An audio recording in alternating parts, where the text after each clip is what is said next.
आधीच या मालवण प्रकरणावरनं चांगलंच वातावरण तापलेलं असताना दुसरीकडे घरात घुसून मारेन हे वक्तव्य राणेंना भोवण्याची आता शक्यता आहे। जबाबदार नेत्याकडनं असं वक्तव्य अभिप्रेत नाही असा घरचा आहेर महायुतीच्या घटक पक्ष असलेल्या अजित पवारांच्या राष्ट्रवादीचे प्रदेशाध्यक्ष सुनील तटकरेंनी दिलाय। मालवणमध्ये झालेल्या राड्यात दरम्यान नारायण राणेंनी पोलिसांसमोरच घरात घुसून मारण्याची धमकी दिली होती।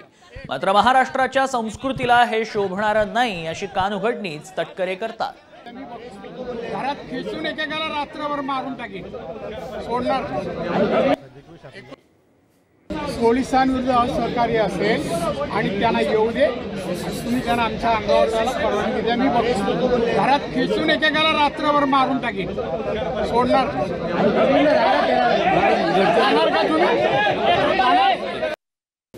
नाही, हे योग्य नाही। शेवटी जी काही घटना घडली आहे ती सर्वांच्यासाठीच अत्यंत क्लेशकारक आहे, पण या पद्धतीचं वक्तव्य जबाबदार नेत्यांच्याकडनं निदान मला तरी अभिप्रेत नाही।